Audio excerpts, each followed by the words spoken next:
Hi everyone, so today I'll be summarizing the paper 3D UNet with multi-level deep supervision, fully automatic segmentation of proximal femur in 3D MR images. So that was a pretty long name, but the research paper is actually kind of short compared to the other ones that I've read. And anyways, let's just get into it. So the research paper starts off with the abstract, and the entire paper, the point of it and the intention is to address the problem of segmentation of proximal femur in 3D MR images. And so the paper starts off talking a lot about what the problem is, how we're currently doing it, what the status quo is, how manual segmentation is done, because manual segmentation is seriously such an inefficient process. It's time consuming, it's challenging, and it's error prone. And I could say the same for 2D segmentation manually, but now we're also doing 3D segmentation. We're adding an entire dimension. Like that's really complex to do manually. And so having this entire pipeline automated, or not even automated, could be augmenting some sort of human at the end of the pipeline, some sort of researcher to make sure that the model was right. That's just gonna make the entire process so much more efficient. And that's why the researchers wanted to get into this, because this problem is also actually pretty big, this problem of proximal femurs and trying to segment them out, since also, again, it's a cause of hip pain according to the research paper.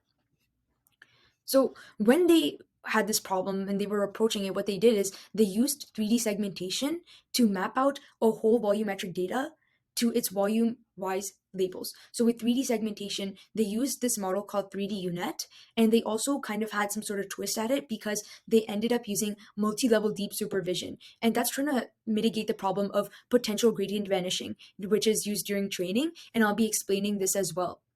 You also use partial transfer learning, as in using the knowledge that's learned from solving one machine learning problem and then transferring that into the current machine learning problem. But then again, note that these problems are interconnected, but they're not the same. They're a bit different, but they're not the same for sure.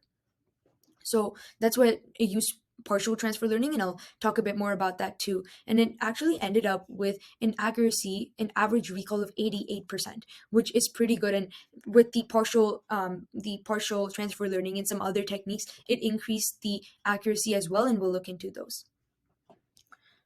So the reason why they did this and they approached it with 3D segmentation is because 3D volume to volume segmentations are currently being introduced. They're being optimized. They're being more accurate at certain tasks, especially biomedical imaging.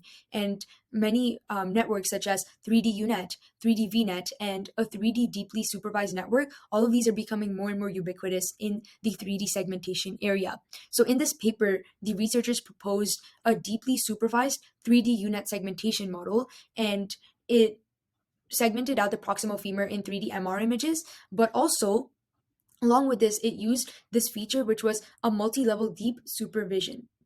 And the supervision is designed to alleviate the potential gradient vanishing problem during training. So essentially what this is trying to say is, for networks that are very complex, what's happening is with more and more of these layers in that network, you're going to have more and more activation functions, which are parts of these layers. So the more activation functions you have, the more overall inaccuracy you're going to get. The reason for this is, in many activation functions, for example, let's look at the sigmoid activation function. No matter how large your input into that activation function will be, you'll still get an output which is between 0 and 1. That's just how the sigmoid function works. And so the more and more zeros and ones you have, that range, those numbers between those range, we're going to have smaller derivatives. And the reason for this is, when you have gradients, you're calculating the gradients through back propagation, and you're finding the derivative of the network by moving down from the layer by layer to the initial one, and you're using the chain rule for this. So when you're multiplying the derivatives by each other, they're going to become smaller and smaller, and gradient decreases exponentially, meaning that weights and biases will not be significantly updated. So that's like the trade-off there, right? And these parameters, these weights and biases, they're so crucial for computation, for extracting the features. And so this overall process just leads to overall inaccuracy in the training. And because of this, there's a lot of solutions out there for how to mitigate this problem. In this paper, it used multi-level deep supervision, but there's also using better activation functions. So instead of sigmoid, maybe use a ReLU activation function. You can use batch normalization. You can use skip connections. And the pretty ironic thing is, even when researching into this, it turns out that the 3D UNet model has exactly that. It uses batch normalization. Over here, you can see BN. That's what batch normalization stands for. We also the ReLU activation function. We also have the skip connections right here, which are in some sort of turquoise color, teal color.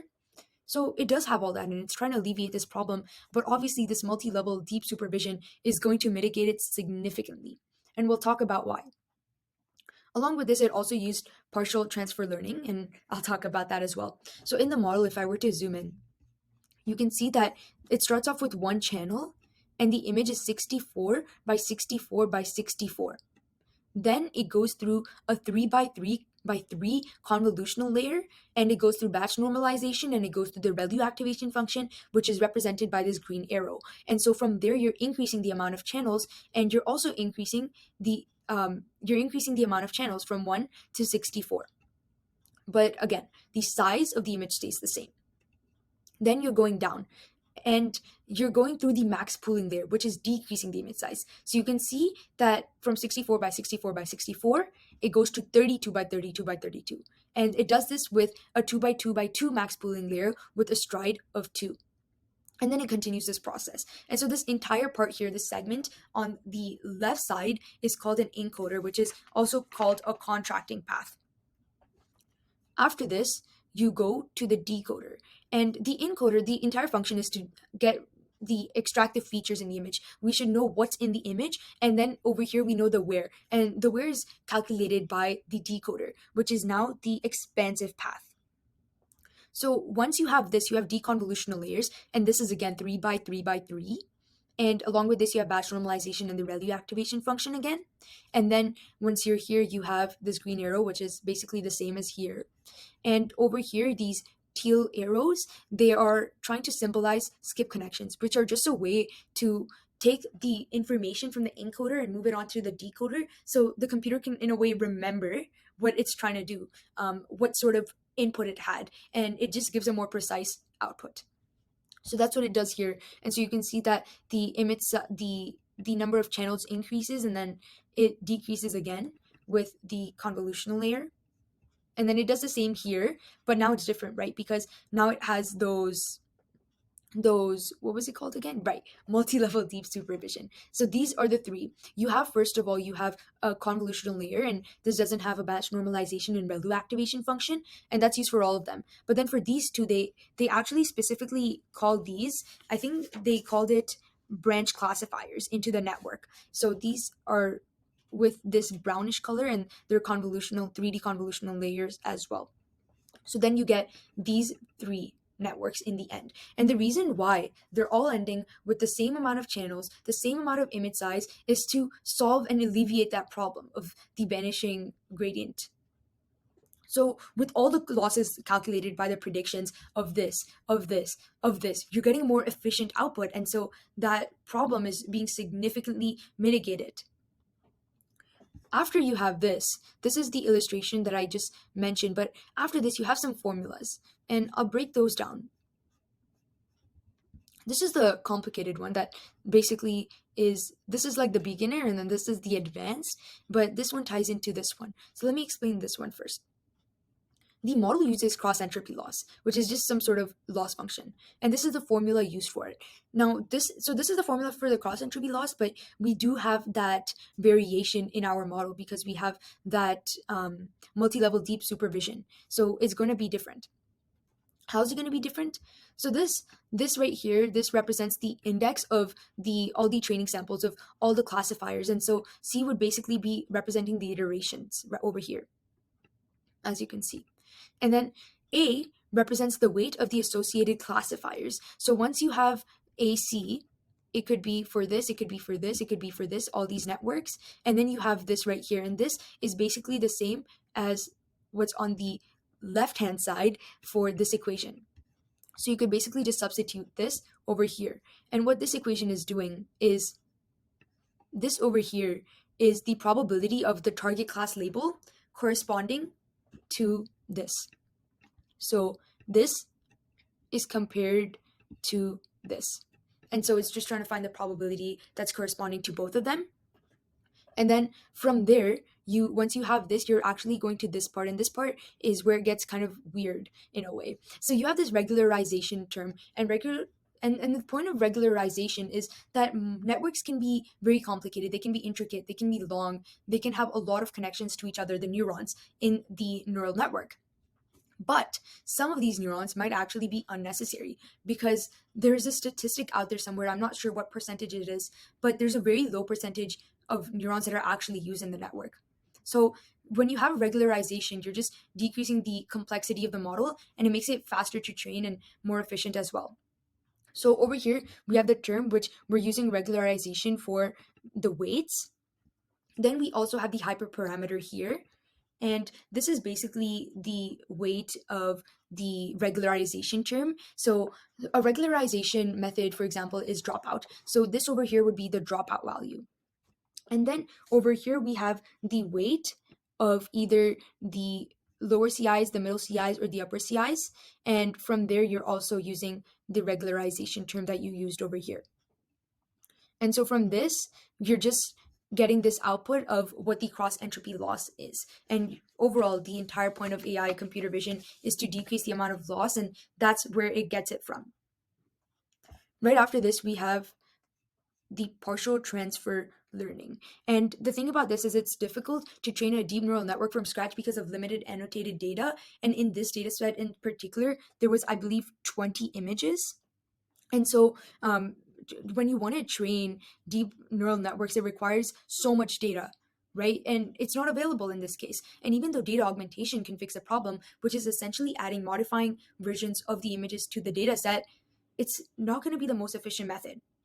And so a great way to do this is using transfer learning, which from an existing network, again, you transfer that knowledge you learned from solving that one problem to the new problem that you have now. And that's also a very common way to mitigate the difficulty. So what they did here is they used partial transfer learning. So they didn't use transfer learning, they partially used it. Why? Because previous studies, they demonstrated that the weights of lower layers in the deep neural network is pretty generic. So they can be switched up, but higher layers are more related to specific tasks. So that's why they were thinking, okay, well, the encoder path, which is the lower layers in the deep neural network, those can be transferred from a pre-trained model, and they can be, this pre-trained model can be from a totally different data set, right? Because it's so generic. And in the field of computer vision, there's so many models that are already pre-trained, but they're all for 2D.